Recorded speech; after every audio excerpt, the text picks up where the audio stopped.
Bonjour. Merci de répondre à nos questions. Est-ce que tu préfères qu'on se tutoie ou qu'on se vouvoie? Bon, on va se tutoyer. Parfait. Alors, est-ce que tu peux nous parler de toi, te présenter et nous présenter ta candidature? Oui, donc alors, Régis, j'ai 38 ans, je suis lyonnais à la base, j'ai passé 23 ans à Lyon. Voilà, j'ai passé mon diplôme d'ingénieur à Lyon, dans une école qui s'appelle l'ECAM. Voilà, ensuite, je suis venu à Paris pour le travail, bon, après 6 mois en Angleterre, mais voilà.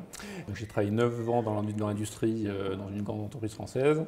Et ensuite, j'ai créé ma propre entreprise dans le domaine du numérique. Et maintenant, je souhaite m'investir en politique pour en fait essayer de rénover le système politique français qui a vraiment une grosse lacune. Et voilà, donc c'est vraiment le sens de l'engagement, le sens de mon engagement. Pourquoi par laprimaire.org? Pourquoi avoir choisi cette plateforme? Bien parce que la primaire, je trouve que c'est vraiment une initiative vraiment formidable de démocratie directe. Et la démocratie directe, justement, c'est un des éléments clés de mon programme, voire même l'élément clé.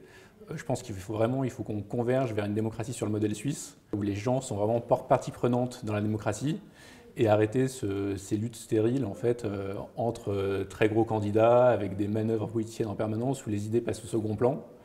Donc il faut vraiment qu'on remette les idées au centre, le citoyen au centre. Il faut que les décisions soient redescendues au plus bas niveau pour le plus de décisions possible.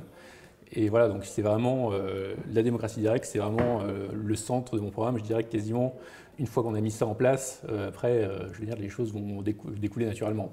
Même s'il y a beaucoup d'autres choses sur lesquelles on peut travailler. Concrètement, comment ça se passe? Quelles sont les décisions à prendre si tu es élu? Déjà, clairement, il faut réformer la Constitution, donc changer le système de vote.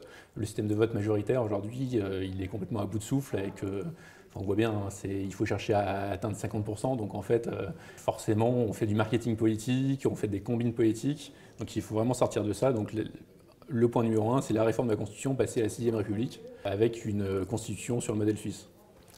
Voilà. Et ensuite, moi, l'idée force dans mon programme, c'est vraiment la liberté. Le mot-clé, c'est vraiment ça, la liberté. Il faut vraiment qu'on remette de la liberté en France. Il faut arrêter que chaque loi soit à chaque fois une interdiction ou une obligation, assez souvent associée à une taxe. Donc les gens sont contraints sur tout. On a vu Uber, par exemple, voilà, on veut interdire, réglementer. Airbnb, on veut interdire, réglementer. J'ai vu là récemment le coavionnage, les gens qui veulent pouvoir emmener des gens en même temps voilà, on veut l'interdire, enfin même c'est interdit. Donc en fait, on voit que les gens, on les bloque en permanence, alors que c'est des sources de gisements d'emploi énormes. Il y a plein de gens, par exemple, de banlieues parisiennes qui se sont lancés, qui ont acheté une voiture à 50 000 € pour faire VTC. Et en fait, on leur dit non, finalement, Uber, on met tout un tas de contraintes, on peut pas se lancer. Donc il faut vraiment qu'on libère la France. Et voilà, donc il faut arrêter avec ce code du travail qui fait 4 kilos. On a rajouté encore 5 pages, enfin pas 5 pages, 500 pages récemment avec la loi travail. Il faut vraiment que les gens se sentent libérés et qu'on puisse enfin créer une dynamique, quoi. Donc démocratie directe et liberté d'entreprendre. Voilà, liberté d'entreprendre et liberté en général. Donc par exemple, la liberté, un élément clé, c'est la liberté en matière d'éducation. Donc moi, je suis pour la mise en place du chèque éducation sur le modèle de la Suède, qui est un des meilleurs systèmes d'éducation au monde. Donc le chèque éducation, en fait, ça consiste à financer l'éducation nationale par le bas, c'est-à-dire qu'on donne à chaque personne un chèque éducation qui correspond au coût de l'éducation réelle. Donc par exemple, en primaire, c'est 5 000 € par an. On donne un chèque de 5 000 € qu'on ne peut pas dépenser pour acheter ses courses. Hein.